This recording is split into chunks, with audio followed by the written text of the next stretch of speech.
And that's the end of that chapter.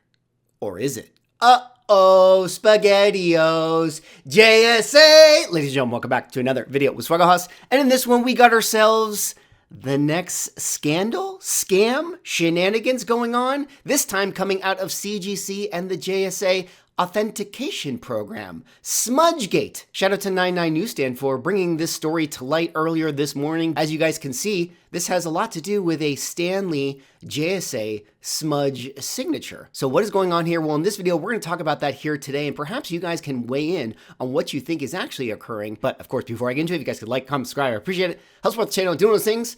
But let us get into this video. Now, 99 Newsstand had this to say while making this post. Look, I'll be the first to admit that I'm not a very trusting person, and that's why I'm presenting to you what I found to be strange and rather alarming. I cannot conclude anything. There might be a perfectly reasonable explanation, but I have some questions. So let's go through this post together as he sees it, and I'll give my commentary along the way. So the first slide here says this: ASM 252 Newsstand variant CGC 98 Stanley signature for $4,300. A few nights ago on eBay, this 98 popped up and I thought, man, that is a terribly smudged sig. Dang. And as you guys can see right there, it is signed by Stanley and does have, what looks like a very large smudge, almost like a full finger going over the course of the signature. Then I noticed another listing. This one, a 96, also with a terribly smudged Stanley signature. There you guys can see it again. Another Stanley smudge signature above his arm.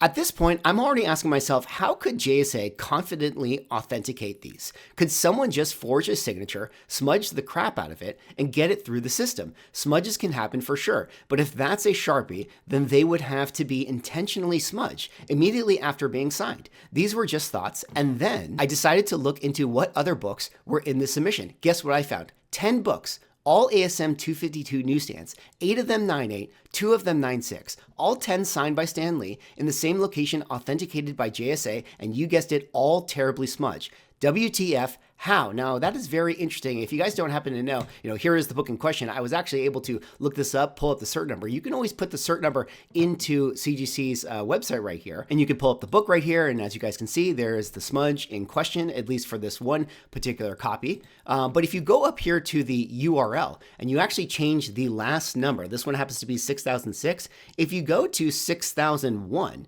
this will be the first book within this particular submitter's submission. And all you have to do is change the last number, and this is the order in which the books were actually graded. This is a little thing that CG does with their submissions. So it's 6001, 6002, 6003, etc., all the way through however many books this person actually submitted. And so what 99 is saying that he did is he went to 6001, pulled up the book, and you guys can see here's a 98 with another smudge signature. Very, very strange. And then if you change this number to 6002, you go down here. Here's another 98. These are all different books, in case that's not clear to you guys, with another smudge. Okay, very, very odd. And then you go here to 6003, and then you see another book, also smudged, this one being a 9.6. And then you can go all the way through the submission, all the way up to what 99 said is 10 books. And you can see that, all of the books in question or through the submission were all smudged with the Stanley signature right there. But let's continue on. There you see all of these cert numbers, 1, 2, 3, 4, 5, 6, 7, 8, 9, 10.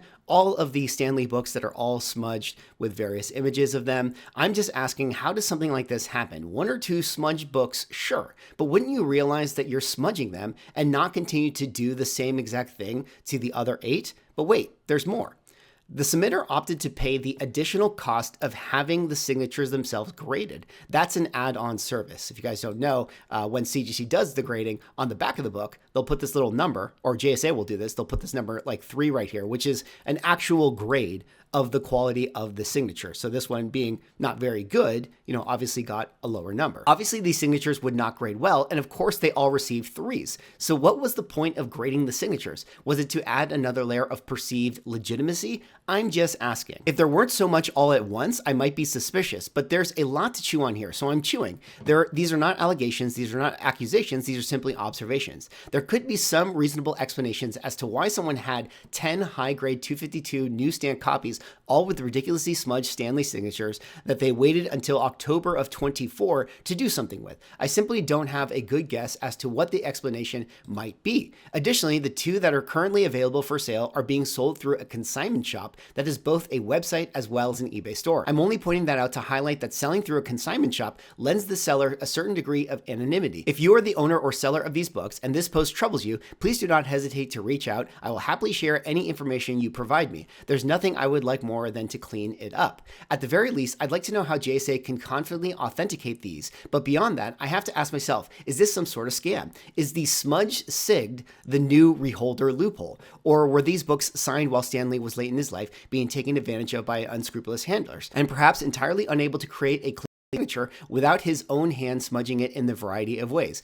But even if that were the case, that itself is quite terrible. Now, if you guys don't know what 99 is referring to, it coincidentally, just the other day, comicbook.com actually brought light to this post right here, which is a new documentary for Stanley. The final chapter reveals how the Marvel icon was exploited in his final years. This is actually something that a lot of people in comic books have talked about, that later on in Stanley's life, he was really being taken advantage of and sort of paraded around, to sign every and all collectible and make every and all appearance possible. And now there's a Kickstarter going on for a documentary that kind of wants to bring this story to light. This particular person has a lot of sort of unseen footage about Stan Lee and showcases what his handlers did to him in order to get him to sign, tons and tons and tons of merchandise. And so it is possible that what 99 is seeing here is actually a creation of Stan Lee's signature in and of itself. Perhaps he was signing all these books and literally smudging them, but I suppose that would be part of the scandal, these being some of the books that literally would be, Stan Lee being taken advantage of. And now, whoever is the actual seller of these things is trying to capitalize on this program that JSA has introduced to the market. If this were a scam, what would the motivation be? Is there enough of a profit or premium on Stan Lee's signature to make orchestrating something like this worthwhile? For some books, ASM 252 certainly being one of them, Stan Lee's signatures come with a very big premium.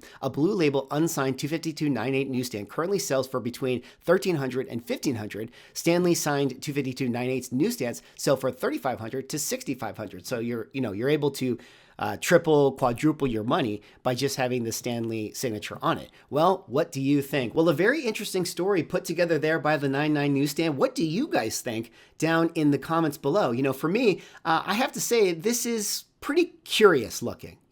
I think it is plausible that these could just be, a stack of 10 books that Stan Lee was signing, later on in his life, where he didn't have the dexterity to actually legibly write his name.